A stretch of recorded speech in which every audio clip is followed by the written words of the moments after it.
C'est au chapitre 33, verset 14, que nous ferons une première lecture.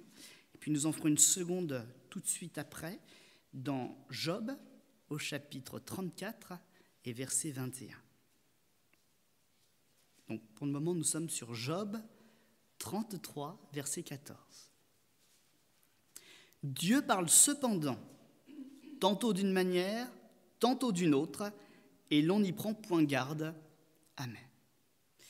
Et Job 34, verset 21, on ira jusqu'à la moitié du verset 23. Car Dieu voit la conduite de tous. Il a les regards sur les pas de chacun.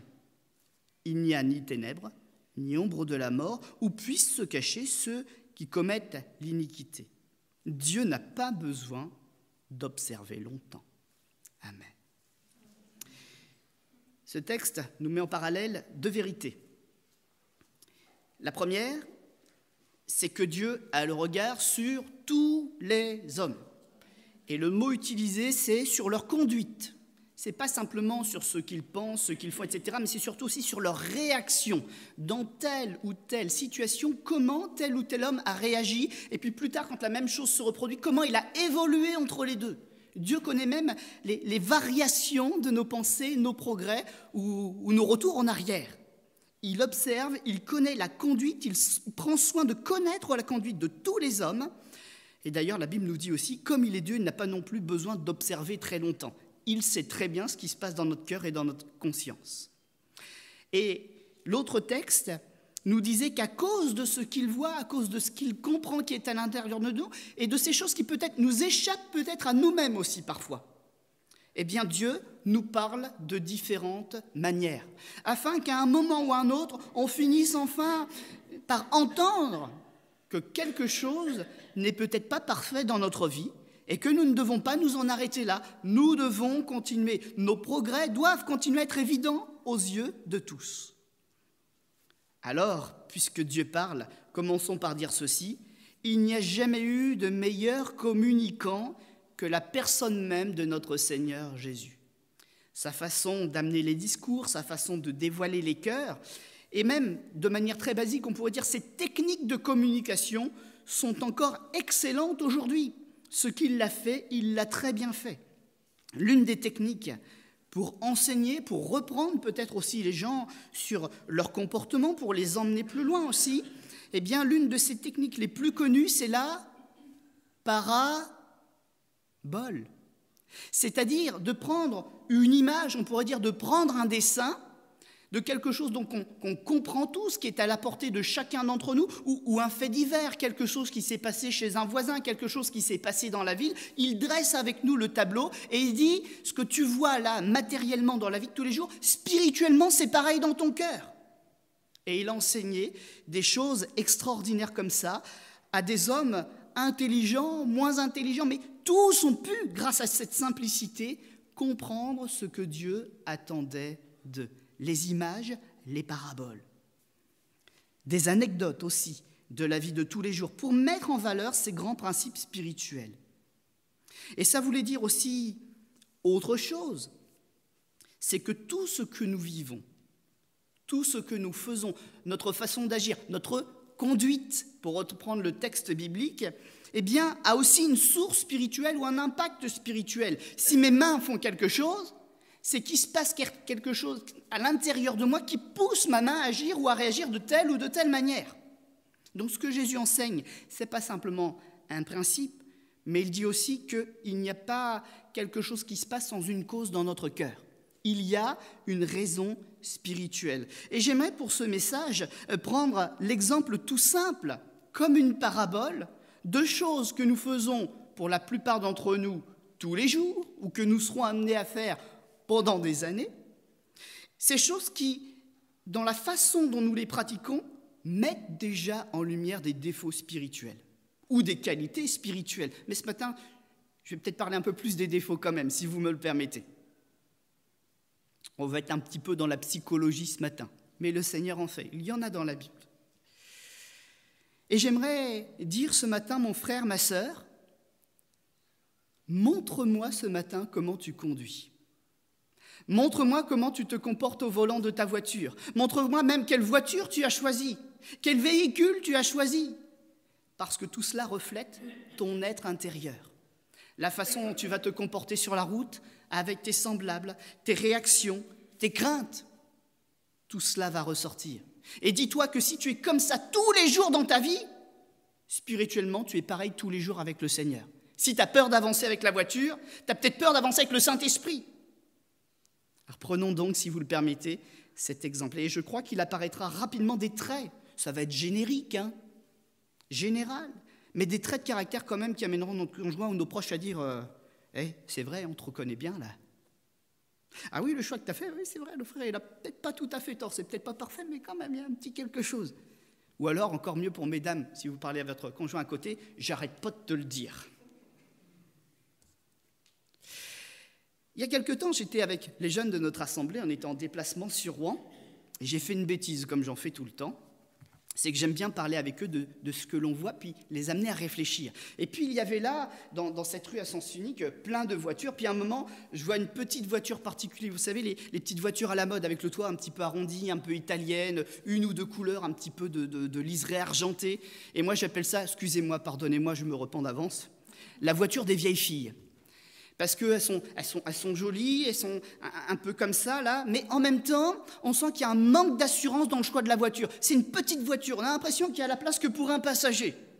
Et puis la voiture, elle est un petit peu jolie, ça veut dire qu'il y a quand même l'espoir de trouver quelqu'un, de rester quand même dans la course, vous voyez. Et puis il y a un jeune qui me dit, c'est la voiture qu'a choisi ma belle-sœur. Et effectivement, sans méchanceté, il y avait quand même une bonne part du profil qui se retrouvait dedans. La petite voiture moderne, habillage, donc avec des couleurs, mais seulement 2 portes. Ce sont des personnes qui vont manquer d'assurance, qui vont avoir un problème peut-être aussi à gérer le stress de beaucoup de relations en même temps, de parler avec beaucoup de gens. Alors c'est plutôt des personnes qui se replient, vous savez, les petits clans là. Il y a papa, il y a maman, il y a le frère, la sœur, on vit au travers du frère, on vit au travers de la sœur, on vit au travers des 2-3 amis avec lesquels on s'entend bien. Mais quand les autres arrivent, le stress monte. Et on ne sait plus gérer la relation. Et la voiture, elle est pareille. Il n'y a que quelques places dans le petit univers qu'on arrive à gérer, à accepter. Difficile pour elle d'accueillir de nouvelles personnes, d'élargir leur cercle. Leur stress, leur crainte, leur peur les font aussi, quand elles sont au volant, se crisper. Parce que ce manque d'assurance, quand on est dans le flot des voitures, il ressort. Alors, les grandes villes, conduire en grande ville, ce n'est pas possible. Les petites villes, la campagne, les petites routes, les routes habituelles, ça va. Mais la nouveauté, difficile. Et dans la difficulté de relation avec les autres, c'est la même chose. D'arriver à tisser une relation, d'arriver à discerner ce qui est bon, ce qui n'est pas bon. La tentation de prendre la personne qui vient vers nous plutôt que d'aller chercher la bonne personne que le Seigneur aurait mis sur notre route. Tout ça sont les conflits que l'on retrouve autour de cela. Alors vous comprenez, c'est une caricature, ce n'est pas parce que vous avez une petite voiture que vous êtes forcément concerné ce matin, mais c'est un schéma qu'on retrouve souvent quand même. Mal à changer de voie aussi, ça c'est ce que j'ai noté. Souvent je râle au volant, je suis désolé. Au volant je ne suis pas forcément personne patiente. Mais on voit que c'est toujours ces petites voitures-là, elles ont peur de dépasser, peur de prendre leur place. Quand on arrive derrière, c'est toujours la voiture qui va mordre la ligne de droite. Spirituellement, c'est pareil. Quand elles se sentent prises au dépourvu, dépassées, trop proches d'autres personnes qu'elles ne connaissent pas dans une circulation, ce sont aussi des personnes qui vont ralentir et mordre la ligne du Seigneur, la ligne de la foi, la ligne des bonnes décisions. D'autres personnes, parce que je ne vais pas en mettre que sur les petites voitures, c'est des jolies petites voitures, on ne va pas non plus dire que des méchantes choses. D'autres personnes, là, on peut voir aussi, souvent avec un trait caractéristique, c'est donc pas vrai pour tous. Mais les personnes qui vont avoir une voiture de seconde main, alors ça peut être des personnes qui, bien sûr, n'ont pas beaucoup de moyens, un jeune qui apprend à conduire, etc. Je mets ces cas-là de côté.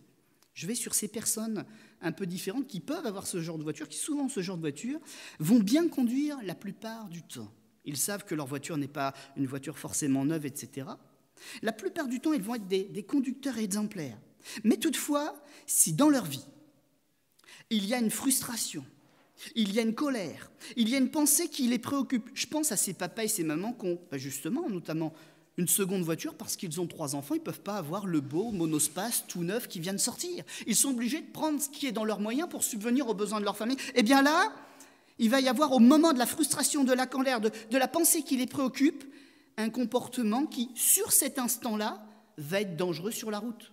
Manquer d'attention et rafler un petit peu la portière de la voiture dans le parking parce qu'on est dans nos pensées, puis on tape un petit peu à côté là. Ils vont avoir aussi parfois cette tentation, justement quand personne ne les regarde, que pour une fois il n'y a pas les enfants, etc., de prendre un petit peu le risque, de remonter un petit peu le sens interdit parce qu'ils en ont assez de toujours tourner pour se garer, pour dépenser l'école, l'enfant à l'école de musique, à l'école, etc. Et puis là, pour une fois, allez, ils vont faire un petit peu la marche arrière en disant c'est bon, au moins la voiture elle est dans le bon sens, puis ils vont se mettre au sens interdit. Vous reconnaissez un petit peu ces comportements? Je crois qu'on a tous plus ou moins essayé des petites choses comme ça. Hein. Et vous avez vu comme notre conscience est élastique avec ça. On se dit pour une fois. Pour une fois. Allez, on peut bien le faire. Oh, c'est la nuit, il n'y a pas de voiture, c'est une grande ligne droite, puis il y a un petit rond-point qui ne sert à rien. Bon, on va s'amuser, on va prendre pour une fois à l'envers. Mais vous savez, malheureusement, spirituellement, c'est la même chose. Sauf que quand c'est spirituel et que c'est le Seigneur qui nous voit, et qu'on prend le rond-point à l'envers pour une fois, c'est beaucoup plus grave. Parce que ça peine le cœur de notre Dieu. Se mettre dans une position gênante et dire à chaque fois c'est moi qui attends, c'est moi qui attends. Et si vous habitez comme moi sur le bord de mer en ce moment, je peux vous dire que vous attendrez beaucoup pour vous garer. Hein. Je mets 1/4 d'heure de plus tous les jours pour faire quelque chose. Dès que je veux monter dans la voiture, revenir, etc., il faut que je laisse tout le monde sortir du parking, tous les autres qui arrivent entre deux me prendre la place. Bon, on a beau être patient à un moment, la patience. Et on aimerait des fois dire, bon, j'habite là quand même, j'ai un privilège, j'habite là, quoi. À moi de passer. Combien de fois ça nous arrive? Ces frustrations qui naissent. Et pourtant, le chrétien, il s'évertue d'essayer au maximum de respecter les règles. Parce qu'il a l'Esprit de Dieu en lui. Et puis, quand il est en colère au volant, il dit, Seigneur, donne-moi ta patience. Donne-moi ta patience. Dans ces voitures, toujours de seconde main, je vois aussi tous ces gens responsables. Et je tiens à dire que le Seigneur vous bénisse. Parce que quand on n'a pas beaucoup d'argent pour avoir une voiture neuve, c'est qu'on s'occupe de toutes les autres personnes. Le conjoint, papa, maman qui est malade, qui n'est pas médicalisé, puis c'est nous qui allons nous en occuper. C'est nous qui faisons la distance pour aller prendre des nouvelles. C'est nous qui allons travailler. Quand on revient, il y a les enfants, il y en a un pour la musique, etc. Moi, je tiens à vous dire, oui, il y a des défauts, c'est vrai. On en a tous. On ne va pas vous jeter la pierre et j'espère que vous ne la jetterez pas non plus avec tout ce que j'ai dit sur moi. Mais que le Seigneur te bénisse, mon frère, ma sœur. Qu'il t'aide à progresser. Et que Dieu, même malgré tes défauts, puisse poser ce regard pour toi, ne pas observer longtemps et dire oui, mais en tout cas son cœur n'est pas comme ça, il veut aller vers le progrès. Que le Seigneur te bénisse, qu'il te donne la force de faire ces progrès que tu désires faire ce matin. Ne reste pas sur les défauts, mais continue de bien faire pour ton Jésus. Il y a encore des personnes qui ont d'autres comportements. Des personnes qui, d'ailleurs ça transparaît un petit peu quand on parle avec elles, mais des fois elles se contrôlent tellement bien que ça ne se voit pas. Mais mettez-les proches de leur voiture ou au volant de leur voiture, et là la nature apparaît. Personnes qui aiment être écoutées.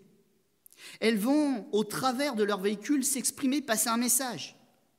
Une voiture, par exemple, toujours propre, parfaitement propre. Alors, ça peut être quelqu'un qui aime ses véhicules et qui est soigneux. Ce n'est pas de ça que je parle. Je parle d'une personne qui a un problème de comportement et qui a un côté égoïste. C'est ma voiture, c'est le reflet de moi, vous voyez. Si tu montes dedans, il y a telle et telle et telle règle. Tu claques pas trop fort la portière, tu ouvres pas les fenêtres sans me demander, surtout tu salis pas les sièges, on mange pas dans ma... etc. Et vous entrez, vous avez le livre là, le code. Et ça reflète quelque part dans le cœur une dureté, peut-être un légalisme aussi, le souci, l'obsession de la règle. Et peut-être aussi tout simplement, eh bien, comme je le disais, un comportement aussi tourné vers soi. C'est à moi, ne l'abîme pas. Et puis, on le voit aussi, ces personnes aussi prennent la liberté qui est à la dimension de leur ego. Je suis désolé de parler comme ça, mais c'est ce que l'on voit. Donc, je restitue avec les mots faibles qui sont les miens, je le restitue. Ces mêmes personnes, imbues d'elles-mêmes, vont vouloir avoir leur place bien confortable. Et quand vous allez dans une grande surface, qu'est-ce que vous voyez? La belle voiture garée entre deux places pour que surtout on ne me touche pas mes portières. Et nous, après, on arrive derrière, on a du mal à trouver notre place. Puis il y a les gens un petit peu comme moi, ceux qui se garent à l'autre bout du parking. Je me dis, bon, c'est pas grave, je suis encore assez jeune, je vais traverser à pied. Vous savez que c'est pas une bonne chose non plus, forcément. Ça, c'est ma femme qui m'a rééduqué là-dessus. T'as un enfant, t'as une femme enceinte, gare-toi plus près, pense aux autres. Gens pressés, coupable. Parce que j'aime pas me garer au milieu de tous les autres, parce qu'à chaque fois, il faut manœuvrer, puis il y a toujours un qui arrive derrière. Alors moi, j'aime bien me mettre à l'écart, je me dis, je marche assez vite, ça va aller. Gens pressés, gens ayant du mal à gérer certaines pressions sociales. Quand on fait déjà beaucoup de choses dans l'Église et qu'on s'occupe beaucoup des gens, des fois on se dit, pour les autres choses, j'ai vraiment pas envie de parler. J'ai vraiment pas envie de me disputer. J'ai vraiment pas... Allez, je me mets à l'écart. Et c'est pas forcément bon non plus, parce que les occasions de témoigner, on en perd. Des occasions de bien faire, d'aider une personne, une mamie qui a ses courses. Quand vous êtes pressé, vous passez à côté. Ça m'arrive, ça m'arrive. Je regrette, mais c'est aussi notre nature et ce sont là les progrès que nous avons à faire. Peut-être aussi avoir un ressenti ou un ressentiment pour la société. Je suis obligé de faire mes courses, j'y vais, mais je ne me mélange pas. Et ça, c'est plus triste et c'est beaucoup plus grave. Et vous verrez toujours, les gens qui, dans un rassemblement, se garent un peu à l'écart, arrivent systématiquement en retard, repartent rapidement à la fin, toujours en prétextant « oui, mais il faut que je gare ma voiture, oui, mais je vais avoir du mal à repartir », sont en fait des gens qui ont du mal à accepter de vivre en société, qui ont même peut-être une colère ou une haine face à la société dans laquelle ils vivent ou à des membres proches de leur famille. Et puis, avec un petit peu d'humour, j'ai choisi encore un petit thème, une dernière petite voiture. Jugez pas, mais souriez peut-être, si vous êtes d'accord, bien sûr. J'appelais ça les vieux tacos. Les vieux tacos. C'est ces voitures qui nous ont porté toute notre vie. Et puis, pourquoi on serait porté par une autre voiture? Elle nous a protégés, elle nous a toujours emmenés là où on voulait. Alors, on répare, on entretient parce qu'il y a un lien affectif. Ce n'est pas une mauvaise chose. Mais voilà, il y a un attachement. Et cet attachement, il trahit aussi un attachement au passé, une vie tournée vers le passé. On n'arrive pas à accepter le nouveau ou on est en difficulté avec le nouveau. Là non plus, ce n'est pas forcément, on n'est pas dans le domaine du péché, mais ça reflète un caractère. Et vous savez, ces voitures, quand on les démarre, on entend plein de bruits caractéristiques. Ça crachote, ça fait de la petite fumée, parfois parce que ce n'est pas toujours bien réglé, ça tout saute, ça fait des bruits aigus, là, de frottement, et puis on se dit toujours dans quelle voiture je suis monté.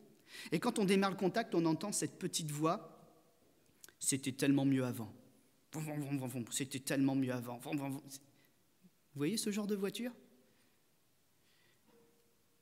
Personne qui finalement entretient pas sa voiture, enfin entretient sa voiture mécaniquement, mais finalement entretient surtout son passé et l'image, cette image qu'elle pense être glorieuse du passé, et ce rejet peut-être aussi du présent et de l'avenir, de se dire il n'y aura plus jamais rien de bon maintenant. Alors on vit dans le passé, au travers de ce véhicule qu'on essaye de garder de force en vie.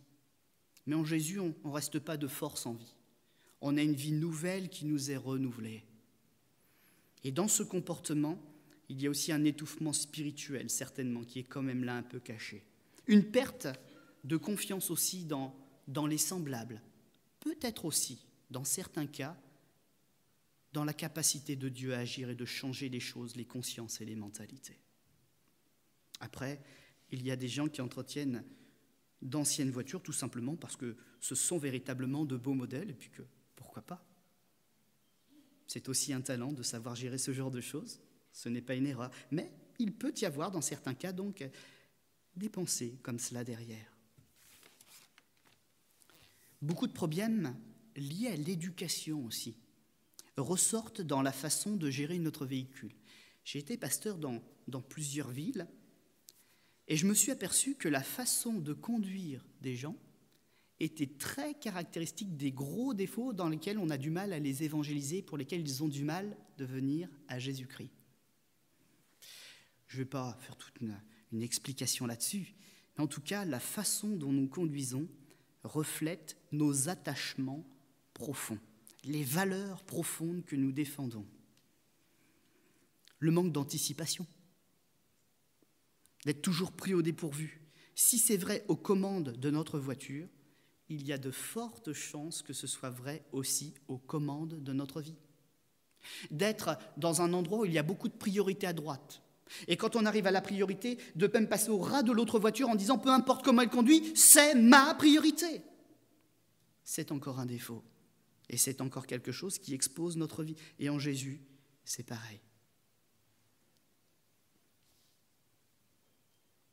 S'il y a des choses qui ne vont pas, ou des choses qui nous manquent, que nous faisons toujours rien pour y remédier aujourd'hui, le même comportement est présent dans notre relation quotidienne avec le Seigneur. Quand on a du mal à gérer sa vitesse de déplacement, il y a de fortes chances aussi qu'on ne sache mal gérer notre vie de prière et de lecture de la Bible. Toujours pressé, jamais assez le temps, toujours pris au dépourvu, ce que j'avais prévu pour Jésus, je le mets de côté parce que finalement, il y a autre chose à faire. Je dirais simplement en conclusion, ce verset, « Je t'instruirai », c'est le code de la route, « Je te montrerai la voie que tu dois suivre ». Ça, c'est le cours de conduite avec Jésus dans ce que nous faisons. Et puis le Seigneur fait encore la promesse, quand il ne sera plus avec nous forcément dans la voiture au sens propre, « Je te conseillerai et je garderai le regard sur toi ». Psaume 32, verset 8. Il y a un petit chœur. Dès que mon petit garçon a commencé à parler, puis que je l'entendais chanter, essayer d'imiter les chansons, « Ohé, ohé, petit bateau », la coccinelle, tout ça, là, j'ai eu à cœur de lui apprendre une chanson sur Jésus. Et cette chanson, les paroles sont les suivantes. « Mon auto, Jésus la guide, sûrement.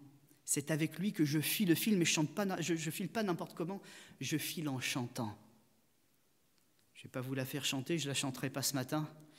Je tiens à vos oreilles.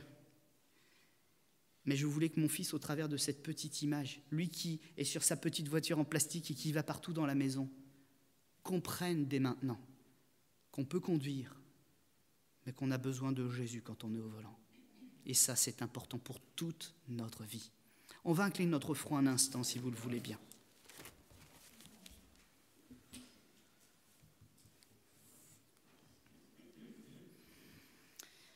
Seigneur, je crois qu'il n'y a aucune démonstration à faire pour chacun d'entre nous. Nous avons tous compris que la vie est difficile, que les choix, aux différents choix qui nous ont faits, aux différents embranchements qui viennent devant nous, sont des choix difficiles. Et il y a souvent des hésitations, souvent des choses que nous n'avons pas vu venir et nous sommes pris au dépourvu. Nous avons pris une voie, nous pensions être bénis, nous pensions marcher avec toi et finalement, nous avions mal observé notre environnement, donc nous avons pris la mauvaise décision, en tout cas pas forcément la meilleure. Et je crois, Seigneur mon Dieu, qu'aujourd'hui, au travers de cette image, de cette parabole tirée de la vie de tous les jours, tu nous rappelles encore tous les progrès que nous avons à faire. Et je crois, Seigneur mon Dieu, que tous, d'une manière ou d'une autre, peut-être même en remontant dans notre voiture tout à l'heure ou en regardant papa, maman conduire, nous nous dirons c'est vrai. Il y a des choses dans notre comportement qui se retrouvent aussi dans notre vie avec Jésus. Et Seigneur, je te bénis parce que dans cette simplicité, je peux découvrir toutes les choses qui ne vont pas pour pouvoir y travailler dès maintenant. Je crois qu'au travers de messages comme celui-ci, aussi simple qu'il soit, tu ouvres en grand nos yeux et tu ouvres en grand notre cœur. Et je prends la décision, Seigneur Jésus, et j'espère que les frères et sœurs ici présents le feront aussi, que ce que tu m'as dit ce matin, ce que je vais pouvoir observer, découvrir de moi-même dans ma vie maintenant, eh bien ne restera pas quelque chose que je vais étouffer, mais que je vais vouloir prendre conscience et faire de nouveaux progrès. Pas pour moi-même seulement, mais surtout pour me rapprocher de toi et te réjouir. Parce que je sais que tu vois chacun de mes gestes, que tu connais chacune des pensées de mon cœur. Et je veux le dire, je veux m'engager à le dire et à le faire ce matin. Ce que je vais comprendre maintenant, je vais le changer pour Jésus. Amen.